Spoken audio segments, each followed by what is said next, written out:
Soleil et le train du temps. C'était un matin clair et tranquille. Soleil se préparait à aller à l'école quand, soudain, il entendit un sifflement étrange venant du fond du jardin. « Un train ?» murmura-t-il en se grattant la tête. Là, entre les fleurs, une petite locomotive argentée soufflait doucement de la fumée. Elle avait des yeux pétillants et un sourire peint sur le devant. « Bonjour Soleil !» dit le train d'une voix aimable. « Je suis Titi, le train du temps, et j'ai besoin de ton aide. » Soleil ouvrit grand les yeux. « Un train qui parle et qui a besoin d'aide ?»« Exactement. J'ai perdu 3 wagons magiques qui servent à garder le temps en ordre. Si nous ne les retrouvons pas, les jours se mélangeront et plus personne ne saura s'il est lundi ou dimanche. » Soleil mit sa cape rouge, celle qu'il portait quand il sentait qu'une aventure importante allait commencer. « Allons-y !» s'écria-t-il en sautant dans la locomotive. Le premier endroit où ils arrivèrent était un champ couvert d'étoiles, bien que la montre de Soleil indique 9 heures du matin. « Le soleil devrait déjà se lever, » dit Titi inquiet. « Mais sans le wagon de l'aube, le matin ne peut pas commencer. » Soleil regarda autour de lui. Au sommet d'une colline, il aperçut une grande lanterne qui brillait faiblement. « Peut-être que c'est le wagon déguisé, » pensa-t-il. Il monta la colline et découvrit que la lanterne pleurait de petites gouttes de lumière. « Pourquoi es-tu triste ?»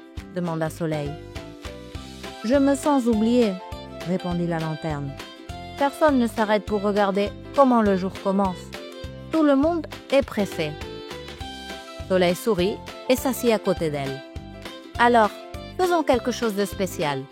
Chaque matin, quand le soleil se lèvera, je lui dirai « merci » en ton nom. » La lanterne s'illumina fortement et se transforma en wagon doré de l'aube. Titi siffla joyeusement. « Premier wagon retrouvé !» Le train avança à travers des tunnels de nuages et arriva dans une grande ville où tout allait à toute vitesse. Les enfants faisaient leurs devoirs en courant. Les adultes travaillaient en parlant à 3 téléphones à la fois. Et les chiens couraient sans jamais s'arrêter.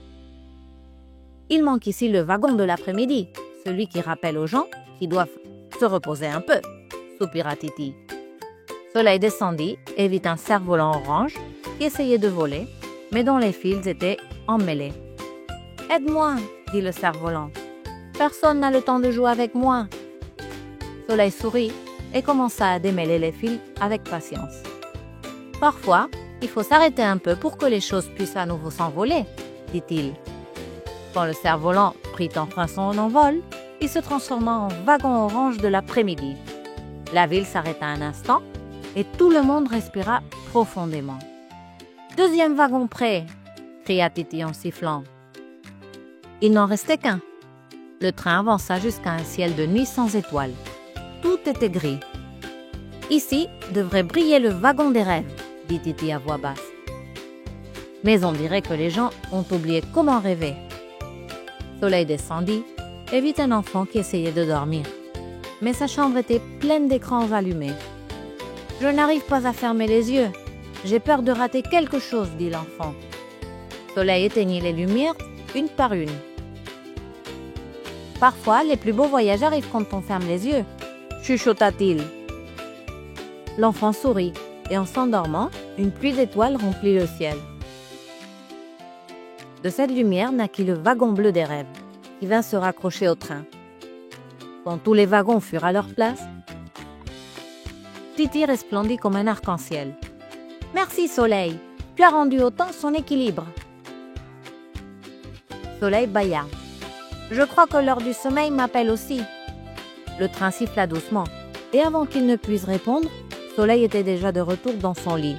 Le réveil marquait 8 heures. Par la fenêtre entraient les premiers rayons du soleil. Et Soleil sourit. « Merci, Aube !» murmura-t-il, en se souvenant de sa promesse. Depuis ce jour, chaque matin, chaque après-midi et chaque nuit, Soleil prenait un moment pour regarder le ciel, se reposer et rêver. Car il avait compris que le temps ne se mesure pas seulement avec des horloges, mais avec ce que tu fais avec ton cœur. et le soleil s'est caché, la lune est arrivée et le conte est terminé.